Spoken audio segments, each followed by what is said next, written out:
Last ఎపిసోడ్లో మనం చూసాం కదా, ఆర్ఫనేజ్లో పిల్లల్ని కాపాడేటప్పుడు సియోల్ అండ్ యూనోకి దెబ్బలు తగిలాయి. అప్పుడు వాళ్ళని రెస్క్యూ చేసి హాస్పిటల్కి తీసుకొని వెళ్లారు. డాక్టర్ సియోల్తో నీకు మేజర్ ఇంజరీస్ ఏమీ లేవు, చిన్న దెబ్బలే అని చెప్తాడు. కానీ అసలు ఆ డాక్టర్ ఎవరో కాదు, ఆయన లార్డ్ గుల్. అతను సియోల్తో అంటాడు, నువ్వు మంచి పని చేస్తున్నావు కాబట్టి నువ్వు బతికిపోయావు, దేవుడు నీ తోడు ఉన్నాడు. కానీ టైం ఎప్పుడు ఒకేలాగా ఉండదు, నెక్స్ట్ టైం లక్ నీ ఫేవర్ చేయకపోవచ్చు, సో నువ్వు కొంచెం కేర్ఫుల్గా ఉండాలి అని అంటాడు. సియోల్ వెళ్ళగానే ఆ డాక్టర్ మాయమైపోతాడు. రియల్ డాక్టర్ అక్కడికి వచ్చేటప్పటికి అక్కడ ఎవరూ ఉండరు. ఇటు పక్క యూనోకి మెలకు వస్తుంది. తను వెంటనే సియోల్ కోసం వెతుక్కుంటూ ఉంటుంది. అతనికి ఏమైనా అయిందా అని చెప్పి కంగారు పడుతూ అంతలో సియోల్ వస్తాడు. తన కంగారు చూసి భయపడ్డావా అని అడుగుతాడు. యూనో వెంటనే అతన్ని హక్ చేసుకుంటుంది.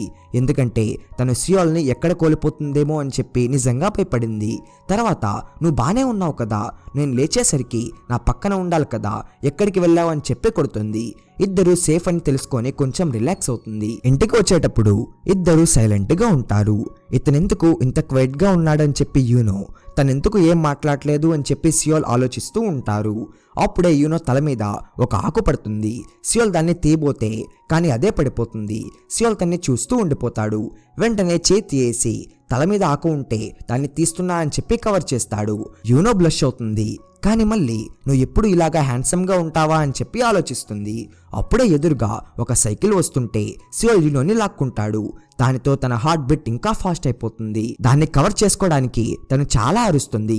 నెక్స్ట్ టైం నా దగ్గరికి రావద్దు అని చెప్పి జనాలు వాళ్ళిద్దరిని అలా చూసి నవ్వుతూ ఉంటారు. యూనో మళ్ళీ సియోల్ మీద గొడవ పడుతూ ఉంటుంది.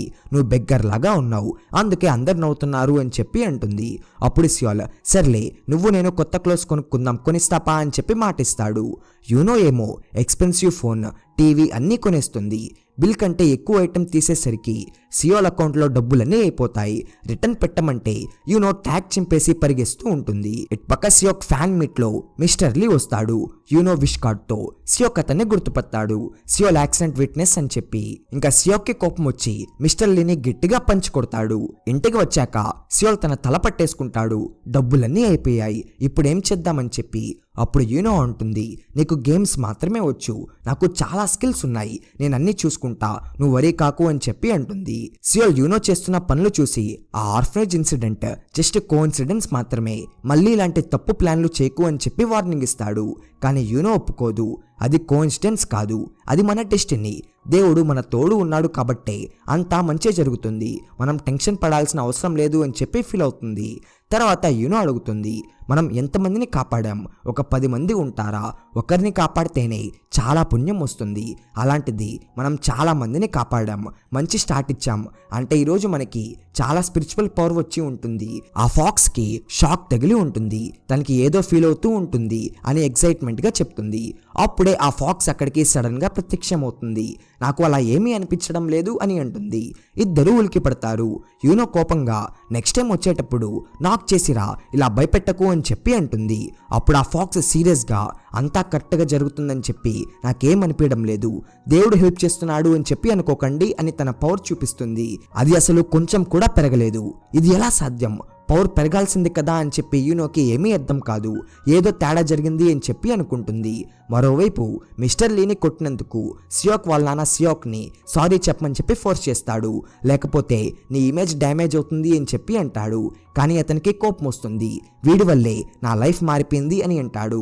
అప్పుడు మిస్టర్ లీ అంటాడు, ఆ కార్డ్ చూసి నువ్వు రియాక్ట్ అయ్యావు కదా, సో మనం ప్రైవేట్గా మాట్లాడుకోవాలి. అప్పుడు సియోక్ వాళ్ళ నాన్నని బయటికి వెళ్ళమంటాడు. మిస్టర్ లీ సియోక్తో, నువ్వు కానీ ఆ 9 టైల్డ్ ఫాక్స్ క్లయింట్ అయితే నాకు ఒక హెల్ప్ కావాలి, నేను తనతో మాట్లాడాలి, నువ్వు మెసెంజర్ లాగా ఉండాలి అని చెప్పి అంటాడు. అప్పుడు సియోక్ నవ్వుతూ, నేను ఎందుకు చేస్తాను, నీ లైఫ్ నాశనం అవడం నాకు చూడాలని ఉంది అని చెప్పి అంటాడు.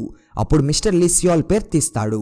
సియోల్ నీ క్లోజ్ ఫ్రెండే కదా, నేను నిన్ను ఏం చేయలేదు, కానీ సియోల్ కోసం నువ్వు నన్ను ఇంతలా హేట్ చేస్తున్నావు, ఇంత ఎమోషనల్ అవుతున్నావు అని చెప్పి అంటాడు. అప్పుడు సియోక్ నోర్ముయ్ అని అంటాడు. కానీ సడన్ గా వాడికి తలనొప్పి స్టార్ట్ అవుతుంది. ఏదో గుర్తు వస్తుంది కానీ క్లియర్గా రాదు. తన మెమరీ ఎవరో డిలీట్ చేశారు అని చెప్పి అర్థమవుతుంది. ఇది విని మిస్టర్ లీ షాక్ అవుతాడు. నువ్వు తన క్లయింట్ కాదా, మరి నీ మెమరీ ఎందుకు తీసేసింది? మిస్టర్ లీకి డౌట్ వస్తుంది, ఏదో వీక్నెస్ దాచడానికి ఇలా చేసింది అని. అందుకే మిస్టర్ లీ ఒక ఆఫర్ ఇస్తాడు. నీ మెమరీ తిరిగి తెచ్చడానికి నేను హెల్ప్ చేస్తాను. నాకు తెలిసిన వాళ్ళు ఒకరు ఉన్నారు. బదులుగా నేను నాకు ఆ ఫాక్స్ గురించి చెప్పాలి అని అంటాడు. ఇట్ పక్క సియోల్ అండ్ యూనో పవర్ పెరగలేదు అని చెప్పి ఫీల్ అవుతూ ఉంటారు. యూనోకి మనం హ్యూమన్స్ గానే మిగిలిపోతామా అని చెప్పి భయం వేస్తూ ఉంటుంది. సియోల్ అంటాడు, ఇది నీ వల్లే అవుతుంది. నువ్వు మంచి చేయాలనుకున్నావు కానీ రాంగ్ మెథడ్లో అనుకున్నావు. నువ్వు ఎవరినైనా డేంజర్లో పడేసి మళ్ళీ కాపాడాలని చెప్పి వెయిట్ చేస్తున్నావు. ఆఖరికి నిప్పు కూడా అంటించాలి అని చెప్పి చూసావు. నీ మైండ్ సెట్ స్టార్టింగ్ నుంచే రాంగ్గా ఉంది. సో మనం ఓల్డ్ బ్రిక్స్ ప్రకారం జెన్యున్గా మంచి పనులు చేద్దామని చెప్పి అంటాడు. యూనో అంటుంది, అలా కానీ చేస్తే 100 లేకపోతే 2 ఏళ్ళు పడుతుంది. అప్పుడు సియోల్ అంటాడు, ముందు అసలు పవర్ పెరుగుతుందో లేదో కన్ఫర్మ్ చేసుకుందాం, తర్వాత వేరే దారి ఏమైనా ఉంటే ఆలోచిద్దాం అని అంటాడు. అలా వాళ్ళు నర్సింగ్ హోమ్లో వాలంటీర్గా వర్క్ చేయడానికి వెళ్తారు. అక్కడ కష్టమైన పనులు చెప్తారు. ఒక స్టాఫ్ మెంబర్ సియోల్ని చూసి చాలా రోజుల తర్వాత కలిశామని చెప్పి అంటుంది. కానీ సియోల్కి తన ఎవరో తెలీదు. తర్వాత గుర్తుపడతాడు. తర్వాత ఇద్దరు బట్టలు ఉతికే పని చేస్తారు. యూనో అంటుంది, ఇప్పుడు మిషన్స్ ఉన్నాయి కదా, అప్పట్లో అయితే మనం చేతితో ఉతికి ఎండలో ఆరేసే వాళ్ళమని చెప్పి పాత రోజులు గుర్తు తెచ్చుకుంటుంది. అప్పుడు యూనో విసుక్కుంటుంది, ఇలాగా చేయాల్సి వస్తే నేను అసలు చేయను అని చెప్పి. తను అలా అనగానే మిషన్స్ అన్నీ పాడైపోతాయి. సో తప్పక వాళ్ళు బట్టలు ఎండలో ఆరేయాల్సి వస్తుంది. అప్పుడే అక్కడ ఒక ఓల్డ్ కపుల్ని చూసి యూనో ఇలా అంటుంది, ఈ వయసులో కూడా ఇంత ప్రేమ ఎలా ఉంది, ఇది డేటింగ్ లాగా ఉంది కదా అని చెప్పి అంటుంది. సియోల్ సర్ప్రైజ్ అవుతాడు. అప్పుడు యూనో, నువ్వు ఎప్పుడు డేట్కి వెళ్ళలేదని మాత్రం చెప్పకు అని అంటుంది. సియోల్ నవ్వుతూ, నేను సియోల్ని, అలాంటి ఛాన్సే లేదు. కానీ ఎక్కువ కాలం ఎవరిని డేట్ చేయలేదు. నా ప్రియారిటీ ఎప్పుడు గేమింగ్కే ఇచ్చాను. అందుకే ప్రతిసారి అమ్మాయిలు నన్నే డంప్ చేసేవారు అని చెప్పి అంటాడు. సియోల్ తన్ని అడుగుతాడు. యూనో బాధపడుతూ, నేను ఒక ఫాక్స్ లైఫ్ని స్పాయిల్ అవ్వడం చూసా. అందుకే నేను ఎప్పుడు హ్యూమన్ అవ్వను, ఎవరిని ప్రేమించను అని చెప్పి ప్రామిస్ చేసుకున్నా అని చెప్తుంది. యూనో సాడ్గా ఉండడం చూసి సియోల్ తన్ని చీరప్ చేయడానికి ట్రై చేస్తాడు. అలా నీళ్లు జల్లుతూ ఉంటాడు. ఇంకా ఏమీ అయిపోలేదు, మనం దారిలో ఉన్నామని చెప్పి ఇద్దరు వాటర్తో ఆడుకుంటూ ఉంటారు. ఈ హడావిడిలో బట్టలన్నీ తడిచిపోతాయి. యూనో కోపంగా, బట్టల వెనకాల ఎందుకు దాక్కున్నావు, ఇదంతా నీ వల్లే అని చెప్పి అరుస్తుంది. సియోల్ ఎక్కువ తడిచిపోయాడని చెప్పి టీషర్ట్ తీయేస్తాడు. అది చూసి యూనో కళ్ళు తిప్పేసుకుంటుంది. బ్లష్ అవుతూ ఉంటుంది. కానీ వెంటనే ముందు టీషర్ట్ వేసుకో అని చెప్పి ఫోర్స్ చేస్తుంది. ఆ తొందరలో ఇద్దరు ఒకరి మీద ఒకరు పడిపోతారు. ఇట్ పక్క మిస్టర్ లీ డూచుల్ని వెతుక్కుంటూ అతని ఇంటికి వస్తాడు. అది చాలా వింత అయిన ప్లేస్. నేబర్స్ చెప్తారు 10 ఏళ్ల క్రితం వాడు ఫ్యామిలీతో వచ్చాడు. కానీ కొన్ని రోజుల్లోనే వాళ్ళ వైఫ్ అండ్ పిల్లలు చనిపోయారు. వాళ్ళ మీద ఏదో శాపం ఉంది. మిస్టర్ లీకి అక్కడ చాలా భయం వేస్తూ ఉంటుంది. కరెక్ట్ గైడ్ పక్క సియోల్ అండ్ యూనో కింద పడినప్పుడే సియోల్ ఫ్రెండ్స్ అంటే గేమింగ్ టీం వాళ్ళు వస్తారు. వాళ్ళు షాక్ అయ్యి, అరే ఏం చేస్తున్నావురా, ఇది నర్సింగ్ హోమ్, పెద్దవాళ్ళు ఉంటారు అని చెప్పి అంటారు. సియోల్, మీరు అనుకున్నట్టు ఏమి కాదురా అని చెప్పి చెప్తాడు. యూనో కూడా కవర్ చేయడానికి ట్రై చేస్తుంది. భోజనం చేసేటప్పుడు అందరూ వాళ్ళనే చూస్తుంటారు. ఇంకా సియోల్ ఏమీ చేయలేక ఇది నా గర్ల్ ఫ్రెండ్ అని చెప్పి పరిచయం చేస్తాడు. యూనో షాక్ అవుతుంది. అప్పుడు సియోల్ మెల్లగా, లేకపోతే వాళ్ళకి ఏం చెప్పాలి, వాళ్ళు ఎప్పుడైనా ఇంటికి రావచ్చు, మనం ఎప్పుడు కలిసే ఉంటున్నాం కదా అని చెప్పి చెప్తాడు. అప్పుడు యూనో ఇంకా ఎక్కువ చేసి చెప్తుంది, అవును మేము మ్యారేజ్ చేసుకోబోతున్నాం అని చెప్పి అనేస్తుంది. ఇంకందరూ షాక్ అయిపోతారు. అసలు వాళ్ళు అక్కడ ఎందుకున్నారంటే ఆ నర్సింగ్ హోమ్ వాళ్ళ టీంకి మెయిన్ స్పాన్సర్. అప్పుడు ఒక ఫ్రెండ్ అడుగుతాడు, నువ్వు నీ నానమ్మని కలవలేదా, నువ్వు పని చేసేదంతా తన కోసమే కదా అని చెప్పి అంటాడు. సియోల్ షాక్ అయ్యి, ఎవరు నానమ్మ, నా నానమ్మ చనిపోయింది కదా అని చెప్పి అంటాడు. ఫ్రెండ్స్ అంటారు, ఏం మాట్లాడుతున్నావురా, మీ నానమ్మ ఇక్కడే ఉన్నారు. అప్పుడే తెలుస్తుంది సియోల్ వాళ్ళ నానమ్మ ఇంకా బతికే ఉన్నారు. అక్కడే కోచ్తో ఉన్నారు. తన్ని చూసి సియోల్ నమ్మలేకపోతాడు. చాలా ఎమోషనల్ అయ్యి హక్ చేసుకుంటాడు. కోచ్ ఏమో వీడు హాస్పిటల్ బిల్స్ పే చేయలేక ఏడుస్తున్నాడు అని చెప్పి అనుకుంటాడు. అందుకే బాధపడకు అని చెప్పి చెప్తాడు. కోచ్ సియోల్తో, నీకు స్పాన్సర్షిప్ వల్ల దీంట్లో డిస్కౌంట్ వస్తుంది కాబట్టి నీ పేరు టీమ్ లిస్ట్ లో నుంచి తీయలేదు, అంతేకాని నువ్వు వస్తావని చెప్పి నేను వెయిట్ చేయడం లేదు. ఇదంతా కేవలం నీ నానమ్మ కోసమే చేస్తున్నా అని చెప్పి చెప్తాడు. సియోల్ వాళ్ళ నానమ్మని కలుస్తాడు. అప్పుడు ఆవిడ, ఇక్కడ అందరు నన్ను బాగా చూసుకుంటున్నారు, నువ్వు ఎలా ఉన్నావు అని చెప్పి అడుగుతుంది. సియోల్ ఏడుస్తూ ఉండడం చూసి ఏదో ప్రాబ్లంలో ఉన్నాడు అని చెప్పి అనుకుంటుంది. అప్పుడు ఆమె, మనం అనుకున్నట్టు అన్నీ జరగవు, దేని గురించి ఎక్కువ ఆలోచించి కష్టపడకు అని చెప్పి ధైర్యం చెప్తుంది.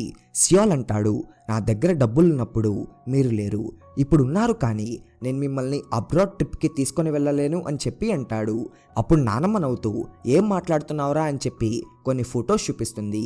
వాటిలో సియోల్ అండ్ నానమ్మ వేరే వేరే ప్లేస్లో తిరిగిన ఫొటోస్ ఉంటాయి. నా మనవడు చాలా మంచోడు అని చెప్పి ఈ ఫొటోస్ అందరికీ చూపిస్తూ ఉంటాను అని అంటుంది. కానీ సియోల్కి ఆ ట్రిప్ ఎప్పుడు వెళ్ళామో అసలు గుర్తు ఉండదు. ఏది ఏమైనా వాళ్ళ నానమ్మని చూశాను అని చెప్పి హ్యాపీగా ఫీల్ అవుతాడు. అతన్ని చూసి యూనో కూడా హ్యాపీ అవుతుంది. అప్పుడే సడన్గా ఒక ముసలాయన యూనో దగ్గరికి వచ్చి నాకంతా తెలుసు, ఇదంతా నీ వల్లే జరిగింది అని చెప్పి యూనో గొంతు పట్టుకొని చంపడానికి ట్రై చేస్తాడు. కరెక్ట్ టైంకి సియోల్ వచ్చి అతన్ని తోసేసి యూనోని కాపాడతాడు. తర్వాత వాళ్ళ రిలేటివ్స్ వచ్చి సారీ చెప్తాడు. అతనికి డీమెంటియా ఉంది, ఒక్కోసారి మమ్మల్ని కూడా గుర్తుపట్టరు అని చెప్పి చెప్తారు. అప్పుడే వాళ్ళ కొడుకు వచ్చి యూనోని సారీ అడుగుతాడు. యూనోకి అతన్ని చూస్తే 30 years బ్యాక్ వాళ్ళ నాన్న ఎలా ఉండేవారో అలా ఉన్నాడు అని చెప్పి గుర్తుపడుతుంది. ఇంటికి వచ్చాక యూనో ఫుల్గా మూడ్ ఆఫ్లో ఉంటుంది. సియోల్ తన కోసం వంట చేస్తాడు. ఆ స్మెల్కి యూనో బయట వస్తుంది. ఫుడ్ కూడా చాలా బాగుంటుంది. యూనో అంటుంది, ఆ ముసలాయన నా పాత క్లయింట్ అయి ఉంటాడు, నాకు చాలా మంది క్లయింట్స్ ఉన్నారు కాబట్టే సరిగ్గా గుర్తు రావడం లేదు, కానీ ఏదో గొడవ జరిగి ఉంటుంది అని చెప్పి అంటుంది. యూనో బాధపడుతూ నేను ఎప్పుడూ హ్యూమన్ అవ్వాలని చెప్పి అనుకోలేదు, కానీ అయ్యాను. ఇప్పుడు పాత క్లయింట్స్ వచ్చి అటాక్ చేస్తున్నారు, ఇది నాకు పనిష్మెంట్ లాగా ఉంది, నా వల్ల నువ్వు కూడా ఇరుక్కున్నావు అని చెప్పి సారీ చెప్తుంది. సియోల్ అంటాడు, నాకు అలా ఏమీ అనిపించడం లేదు, ఎందుకంటే రియల్ లైఫ్లో నేను యూరోప్లో ఉన్నప్పుడు నానమ్మ చనిపోయారు, నేను చూడలేకపోయా. మొన్నటిదాకా నానమ్మ డెత్ యానివర్సరీ చేసుకుంటూ ఉన్నాను, కానీ ఇప్పుడు ఆవిడ బతికి ఉన్నారు, నా కళ్ళ ముందు ఉన్నారు. సో నేను దీన్ని పనిష్మెంట్ లాగా కాకుండా ఒక స్పెషల్ డ్రీమ్ లాగా గుర్తుపెట్టుకుంటాను అని చెప్పి అంటాడు. సియోల్ యూనోని అడుగుతాడు, మరి హ్యూమన్ అయ్యాక నీకేమీ మంచి జరగలేదా అని చెప్పి. యూనో సియోల్ వైపు చూసి అవును జరిగింది, అది నువ్వే అని చెప్పి అంటుంది. నిన్ను చూసినప్పుడల్లా నా హార్ట్ బీట్ చాలా ఫాస్ట్గా కొట్టుకుంటుంది. హ్యూమన్ అయ్యాక వచ్చే రొమాంటిక్ ఫీలింగ్ ఇదే ఏమో, సో నేను నిన్ను డేట్ చేయాలనుకుంటున్నా అని చెప్పి చెప్తుంది. ఇది విని సియోల్ చాలా షాక్ అవుతాడు. సో ఫ్రెండ్స్, ఇక్కడితో no tale to tell episode 7 over అవుతుంది. ఐ హోప్ మీకు వీడియో నచ్చింది అనుకుంటున్నాను. మీకు కానీ వీడియో నచ్చుంటే ప్లీజ్ వీడియోని లైక్ చేసి ఛానల్ని సబ్స్క్రైబ్ చేసుకోండి. సో ఫ్రెండ్స్, నెక్స్ట్ వీడియోలో నెక్స్ట్ న్యూ ఎపిసోడ్తో మీ ముందుంటాను. Until then take care my friends, bye bye.